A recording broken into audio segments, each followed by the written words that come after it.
Great. Welcome to another Mocha Money Monday. I'm your host, Ashley Scott, and I am so excited to be sitting here today with a life strategist and humanitarian, Mr. Antomius Wise. Hello, how are you today, Mr. Wise? Well, thank you. I'm always well. As long as I have breath in my body, I have a chance. I know that's right. Well, I'm excited. You have been in the financial services industry, teaching people about tax strategies, helping people to set up their nonprofit organizations, and really just helping people be all around better people when it comes to their relationships, health, and emotional well being. So I'm excited to get into the conversation today around helping these the strategies and approaches for people who are salaried workers who are looking to start their businesses, who should have a business if they don't, because I tell everybody, if you got a last name, you should have a business, right? And Yeah. so, what I would love to talk about with you today is your topic, tax approaches for salaried workers and how they can use those approaches to really grow their businesses on the side and turn that side business into hopefully what will become a legitimate full-time operation that creates jobs and wealth for others. So let's get into it. But before we do, talk a little bit about who you are. Give the people a little more, an expanded version of your bio and what drives you to do this work, Mr. Wise. Okay, great. Well, for starters, I always had a hustle mindset, when it came to society. Even from, a young kid, selling candy, we all got our Halloween candy, right? So what I would do is I understood supply and demand early for starters. So I would wait till everybody else eat their candy, and then I would sell it to my cousins and brothers and sisters after there. So I can kind of, mark up the price, you know what I mean, from that age. And my parents kind of got on me, in a sense. It was like, you should share, but they would laugh at the same time. So that's where it originally started. And then from there, I would, work at the commissary, being a military brat, you travel around a lot. So I would work at a commissary and bag groceries, and you get paid off of tips. You know, and me at the time, a lot of people they wanted to go work for someone. I'm like, if I get paid off of tips, I don't got to pay no taxes. So just having that mindset early, and also too working at the commissary, you get to buy your stuff basically like almost like half off in a sense. So dynamics that young, and it's kind of really mindful in a sense. And then also being a great athlete. So I use my likeness, because I was like the number three basketball player in the state. So everybody can, buy my supply. So, and that's my whole point of, especially when I talk to professional athletes and influencers, and understand how to use your likeness from that perspective.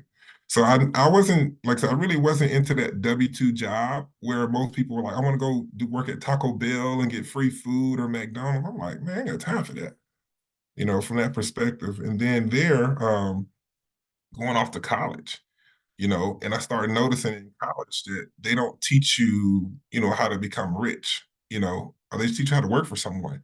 They don't teach you how to do your taxes as well. So I chose the degrees which degrees can I make money in? And I chose sports management because I saw myself possibly going to the NFL. So I was like, well, I need to learn sports outside the white lines, what certain scouts think about. And I was able to get myself an opportunity with the Washington Redskins at the time, and going through that, I worked at the IRS, doing temp jobs in the summertime.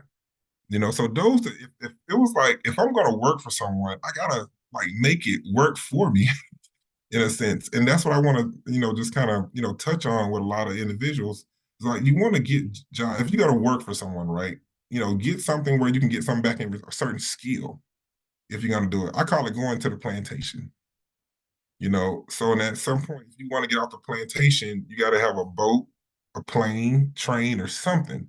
And that's where your side job gives you that opportunity because you're never going to get rich for working for someone. Now, due to America changing the tax codes, they changed up the ball game big time. Meaning where that administration, you guys still with me? I think it froze or some sort. Can you We're still see me? still keep Okay. going. I'm Okay, loving it. great. You're so silly. But yes, when they changed up the tax codes, that administration, they were basically telling people to try to start a business. Just try, even though it doesn't work out. So that right there was a wake-up call for people to let me think about these tax codes. If they're pushing towards that, they took away the unreimbursed expenses. They're trying to do a certain movement that's not normal. So that should have been the wake-up call. And bam, then COVID hits. So I know I kind of went fast with you guys, but I'm gonna march it back to the whole NFL thing for a second. So being in the NFL, it showed me how the higher ups, kind of move owners, the city, the community, and I'm like, you got to be kidding me. So the NFL doesn't have to pay no taxes. And I saw that who was that? No churches or pastors, tax exempt and AU was tax exempt, and many Congress people they were tax exempt. I was like, I need to get me a 501c3. I was like, screw this, So I knew the street way how to do it, and I got it. But I was like, I'm gonna go back to school again. I was like, if I'm gonna go back to school in something, let me learn the book well what they teach you about nonprofits. So when I did that, and what I noticed was they didn't teach me how nonprofits made money. They taught me how the elite moves money. So I was like, okay, this is interesting. And so America goes through a crisis, the housing crisis.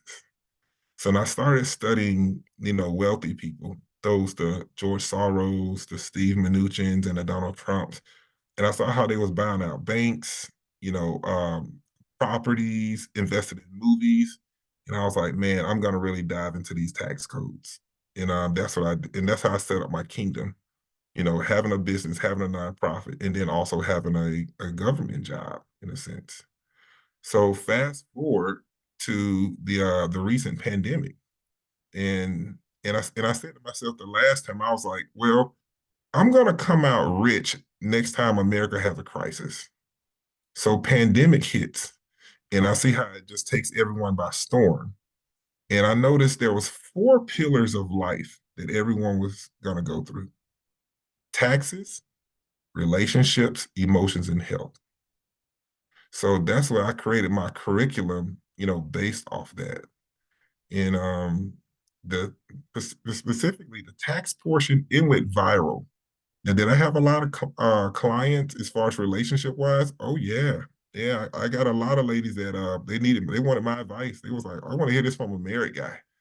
Society promised me these certain men at the end of the tunnel, these high value men, and I want the cheat code. So I was able to bring them on as clients as well. Now, keep in mind, I'm running this program all through my nonprofit where it's a tax deduction. So if you come to me for advice, you get a tax deduction for donating to my nonprofit, which assists domestic violence survivors. And I'll get into that later as to why I chose domestic violence survivors. That's a whole story, in itself. But the moral of the story is understanding your passion and find out how to monetize off of it. So when you're on this W-2, you got to find out, basically what you're good at and how you can monetize off of it, whether it's business wise or nonprofit wise. And that's the value that you're going to, be able to bring. And there's a certain sector where I'm going to talk about when it comes to bringing, value to society the four ways, but so from there, having a nonprofit and having a business and then also having a government job, obviously I had to get a spouse you know. So I went on Match.com and I put in my criteria and I dated I'm probably went on 130 dates or so in Atlanta, but I was really vetting for a wife. And I told her, I was like, I'm not gonna have, my spouse working for another man. And guys always ask me this question, like, how can you get, the most out of your spouse? I was like, well, you need to give her options. Put her in a position that she can, she don't have to work for another man. Either you can, a sister was starting a business or some a family business of some sort, or nonprofit or something else where it's an option if you want to go work for someone else or work for the family business. Women love options. They don't know which one to choose, but ladies love options. So, but this would makes the onus on the man to have a ruling class king mentality. And so that was my push when it came to me consulting the guys. I was like, you guys got to understand female nature from that standpoint. So I wanted to be from a community thing where people can know how to choose, when they come choosing their spouses or whatnot, understanding how to embrace monotony, repetition, and sacrifice. So you see how the finances and relationships and all that kind of stuff ties together, you know. Abs- So but yeah, it's pretty great on that end. But specifically with the taxes, you know, uh, you have to understand. Um, I don't want to say understand the tax code yourself, but be open to investing in yourself. Hiring a coach, someone like a Ashley Scott or myself, who can give you the answers. If you're not willing to invest in yourself, that right there, you're doing yourself a disservice. Because when you get married, and all people can attest to it, well, once you become a grown functional adult, you only have 4 discretionary hours, right? So, and that I'm going to say functional adult, meaning working, you're out here in society. So once you get married, you only have 2 discretionary hours, and those hours are for you to think. Once you have kids, you only have one, and that hour may be when you're driving. So you got to hire your life coach or life strategist or some sort, to basically give you the game. And that's if I can say one thing to people right now that are on W-2, be open to hiring you someone that can teach you this stuff. Because if you're gonna try to do it by yourself and you got a family, it's gonna be challenging, and you gotta be behind the 8 ball. So that's the first piece of advice I want to give people. Yes, am I giving kudos to the coaches and people? Yes, I am. I'm telling you guys, this is what you need to do. First thing you know. But yeah, I can get real deep into it. But if you want to ask me any more questions, I had to tell people that because most people Yeah. they want this quick fix. I'm like, you got to go to a coach of some sort. Absolutely. And that's the whole premise here at not just Mocha Money Monday, but we're brought to Mocha Money Mondays is brought to you by the P3 platform and our Phenomenal Hughes Network, where we're all about creating connections, collaborations, and getting you into the space where you can connect with coaches that can take you to your next level. And there's no one who has ever gotten to their next level by themselves. Even the greatest athletes, they have coaches on the sidelines, right? Nobody is out here doing it on their own. You have a team if you're lucky. And if you are in that W-2 position, you're probably like, I have to have someone, like you said, not just holding my hand, but having my back because there's going to be things that can fall through the cracks while you still have your eye on your boss's business, right? So until you Mm-hmm. can transition out of being that W-2 worker, you do need the accountant, you do need the life coach, you do need the business advisor, you do need the strategist, someone who's going to help you with your marketing, someone who's going to help you to make the best decisions on how you should set up your entity in the first place, right? And so, what Mm-hmm. I'd like to talk with you about is if you are, let's say, that first time, I've never had a side hustle, I am an employee, and I know that it's my time and my season to start that side hustle and turn it into something that can get me off the corporate plantation. What's your first piece of advice for someone when they start thinking about setting up that business that's going to create their freedom, right? So, what would you Okay. tell somebody to do as far as setting up that entity to be prepared? Whether should I start with a nonprofit, should I start with an LLC, should I start with an S corp? What's going to give me the best tax benefits long term, and can I switch it out later if it's not the Okay. best option for me? I got you. Okay. So I want to debunk a myth first before I start there. And this is one of the hugest myths what keeps people from taking off. We're based off of two systems here in America. It's not rich versus poor. or black versus white or man versus woman. It's EIN versus social security number. Those that have an EIN, you have 475 deductions. And those that only have a social, you only have 8. So what does that tell you? You need to get an EIN. That's the first thing that needs to be debunked. So it has to start in the mind. So now that you're on this W-2, you say to yourself, like, okay, well, let me find out. Like, okay, I want to choose a business. So which business do I want to choose? So this is what I tell people. If your overall household income, now we talking about income that comes into the household, that's being taxed. If that income is $0 to $50,000, you need to be a single member LLC. And the reason why I skip the sole proprietorship, and people they can come back at me with this, but I'm gonna be honest with you from an investigator standpoint, that's the most audited entity. It is because, and the reason why it is because the government looks at it like you ain't paying no fees, straight up. That's why. So I at least tell people if you're gonna get started and your income is between zero and $50,000, single member LLC. Now, once your overall income that comes in is between 50,000 and 300,000, now you want to think about being an LLC taxed as an S corporation. And the reason why, because you get to save on the 15.3% self-employment tax, and there's a material participant portion. And then also with the S corporation, you have multiple years worth of losses. Unlike the single member LLC, you get about 3 years, and they're gonna start asking questions. Is it a hobby, things of that nature. Now, if you do got a business and it didn't took off, and you over 300,000, that's when you need to start thinking about a LLC tax as a C corporation. But for W-2 earners, that's not going to be so much. That's more for my professional athletes. But my everyday people, when that income starts to creep 80, 90, 120, 150, you want to be a LLC tax as an S corporation from that standpoint. Because now you better get all the losses that comes from your W-2 job that they don't reimburse anymore. Because remember, the codes changed 2018. They can go over to the business side and vice versa. That's the beauty about the S corp. It can move like that. So that's what you want in your back pocket if you're going to start off. So I would start with there. And also, depending on how much income you have, that's when I would get into the nonprofit, because you got people that sets up nonprofits, right? But what I've noticed, most people they don't know how to make money from their nonprofit.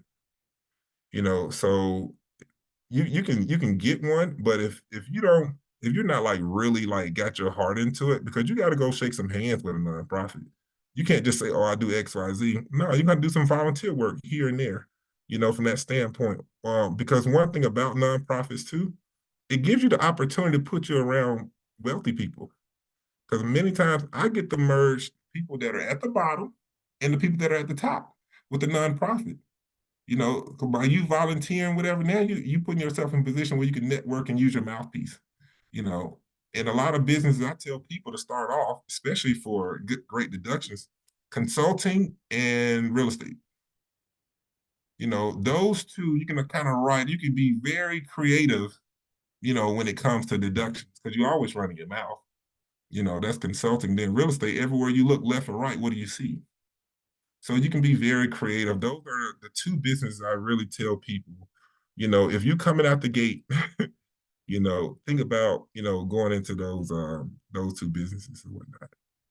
Well, that's a great piece of advice. I especially like the idea of just thinking about what the price points are, because that's something I struggled with for the longest, was like, should I be an S corp? That's one of the questions I get a lot from people in consulting. So I love the way that you broke that down today. Thank you so much for that, Wise. So I want to go a little step further around these tax approaches, right? So you just started talking about we can take losses in those first 3 years. Oh yeah. What should we be writing off? You said there's 450 something tax deductions. What are some of Mm-hmm. those things that people aren't thinking about and that they should be writing off when we go ahead and we start that transition from being a W-2 worker to starting this consulting LLC? What should we be telling our tax preparer, like, hey, you better know this, but just in case you don't, make sure you're writing these things off for me now that I have this business? Well, for starters, you need to ask your tax preparer. If they're not develop a plan for, well, for start, do this. Look at your W-2, right? This is you got this is everybody got to do this. I want you to look at your W-2, look in box 2 and box 17. That's the money that you're actually eligible for as a refund because you overpaid. So if your tax preparer or CPA is not looking for your strategy to get that money back, you need to ask him or her, are you working for me or for the IRS? It's just that simple. So now that you know that, okay, this is what I'm eligible for, right? So, and you have and keep in mind, your business entity is legally set up. You need to be writing off everything straight up. You need to be writing off everything. Now, I am an aggressive tax person. I'm going to do everything, get you to the line, and then I'm going to stop. But we're going to be writing everything. We're using the section code 162.8, ordinary and necessary. Giving you an example for ladies. All ladies know beauty costs. So as an owner, guess what? Your hair got to be nice when you go talk to people. Them nails, them clothes, all that stuff. We getting all that. We ain't leaving that on the table because you are a legal business owner. People can say what they want to say about Trump, his haircut and all that kind of stuff. But guess what? It's in the tax code. It's ordinary and necessary. You know, and if we taking trips and things of that nature, whatever. Oh, we writing that off too.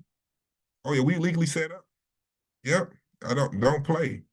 Now I would say at some point, getting business credit cards and just probably cleaning up the books from that perspective.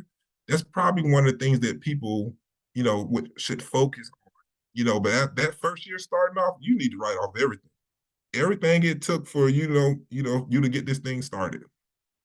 The $5,000 setup cost, what it takes for your phone, portions of your house. You need to write off everything. Is it going to be a lot of losses? Yeah, it's going to be a lot of losses, but you can do it according to the tax codes. So don't be timid and all that stuff. If you spent it and you got it on the card, write that puppy off. You know, I'm sorry to be so, like No, animated. that's I good want to because be it's honest with true. people, because Yeah. I don't like people. I don't say people, but I be seeing people be telling people, well, don't do this. It's gonna look like this, man. If you didn't did it and you didn't put in the work, write that puppy off. So Well, this has been an amazing conversation. Now, if people are wanting to work with you, are do you taking new clients? Do you just simply coach? What's the process of getting to get some of this knowledge from you, Mr. Wise? okay. Well, I must say, I do have as far as my life strategies program, I do have a threshold. I'm asking it at least be six figures from that standpoint if I'm gonna work with you. Because if you haven't noticed, like strategists like myself, we cost. I'm just gonna be honest with you. Now, I do free things for the community when it comes to financial literacy, and I'll, do seminars and things of that nature, to get people started. But if people like they looking at their W-2s right now, and they making, like I say, 150 or 200 and all that, they were like, okay, they need a solution. Yeah, you can come to me, from that standpoint. And it's not me being, biggety or anything. Like my prices are my prices because I know my stuff is golden, from that standpoint. Now, like I said, you just starting with, 50, 60,000, whatnot, you making, come to me and do some exchange of services like volunteering and things of that nature, because for me to learn this knowledge that I got now, I had to volunteer, do some free work for some wealthy people to put myself in the rooms. People always ask me like, how can I come across all these people who got money and stuff like that? Volunteer. Stop trying to say, give me this for free, give me that for free. Like, no, put in the work, all the time. So, but that's what having to going into the nonprofit, realm, it teaches you, how to pay your dues and things of that nature. And people, and they see that, they be like, you know what? I saw this dude when he was doing stuff for free. Stuff like it's people who see me now. They just see me in Atlanta. I used to do security a lot of the clubs because my company originally started in Atlanta. and they see me now on TV, they be like, dude, I remember, you had these dreams of doing this and that, and now you didn't took off and you was working for, $7 an hour, or, you was covering this assignment, for free for this promoter. I was like, yeah, but I got my name in the streets where people like, your Future, your Two Chains, and I used to protect all them guys when we first came up. But now, things are a little different. I can, go after big people. And I don't even really, like do the security world in a sense, like personally. I put the company in my wife's name and we hire people to do the work, so that you want to get to a point where you want to hire people, even if you're on W-2, you making a lot of W-2 money and you start this side business and whatnot, you want to think about hiring people because you're only one person. Stop trying to do everything yourself. But the first stage of creating wealth is getting your own tax money back and then using that to invest. So if I had to give something to people is getting your tax money back and then using that to invest, starting from there.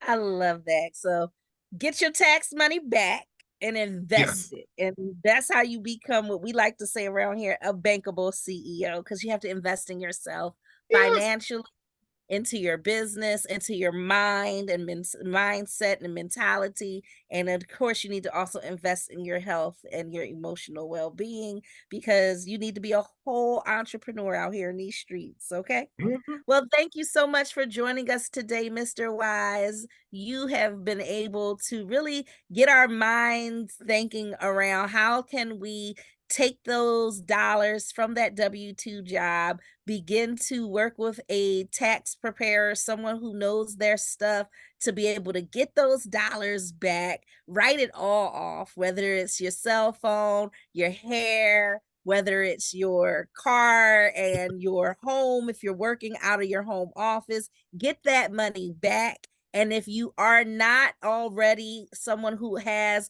a LLC, you need to go and create one today, not tomorrow, today, so that you can get all of those tax dollars back and really begin to see yourself create financial freedom and wealth for your family for generations to come. So thank you Eh, so much for being here again. Did you want to say one last thing before we get out of yes, here, Mr. I'll say one Wise? last thing. This is important. This is what people gotta understand. Um, what rich people do, they do what you call tax planning. Most of us just do tax prep. So we got to get out of that stage of just doing tax prep, meaning that even though you just started and you may not be able what is this, January 22nd, even though if you start a business tomorrow, understand that you will be able to get the deduction on that, come, next year. So you got to get into tax planning mode because you don't want to still be chasing. So start your business before, the end of 2024. Specific. Please do, people. I know you'd be like, well, it won't help me now. Yes, it will. Because you're going to go to that job every day. You're going to show up. So it all starts with the mindset. You got to be able to train your mind. So please invest in yourself, this year, you all, and start the LLC or get it or pay someone to do it for you, pretty much. I don't even want to say you do it. Pay someone to do it so you can be legally set up, not halfway set up, legally set up, and then go. Absolutely. Well, thank you. We are so excited. We're going to see you on the Wealth Expansion Blueprint for February 2023. You're going to be at the North Carolina stop talking about how to accumulate wealth using these tax strategies. So, thank Mm-hmm. you so much again, Mr. Wise. Follow you on Instagram, I'm sure. How can I get on Yes, Instagram and yes. get On some of those Instagram, tips? life_strategies 2.0 on Instagram. And also follow me on LinkedIn, especially if you're a W-2 person, make sure you get you a LinkedIn account, because that's where, real money, be at, on LinkedIn. A lot of people can kind of fake it a little bit on Instagram and get the likes or whatnot, but, focus on people that can show their work with any business ideas or tax strategies. Like even myself, I even show people my tax returns. So having someone that can show their work, oh, that's who you need to go to. Judge the work. Don't get caught up in all the likes and things of that nature. But on Instagram and also I'm on TikTok. I'm on basically all those social media channels. But All always right. a Google search of Antomius Wise will bring everything up. All right, Mr. Antomius Wise, thank you from Life Strategies 2.0. And we want to thank you for tuning into another Mocha Money Mondays. Remember, you can join us for the Wealth Expansion Blueprint. We are kicking off in February of 2024. So look for the Wealth Expansion Blueprint. Look to check out Mr. Antomius Wise. You can follow him on Instagram, LinkedIn, and all those great places. And you can continue to keep in touch with us by following us at phenomenalhues.com and joining our Phenomenal Hughes Global Network. Thanks for tuning in to another Mocha Money Mondays. I'm Ashley Scott, and we'll see you next time. Peace. Thank you.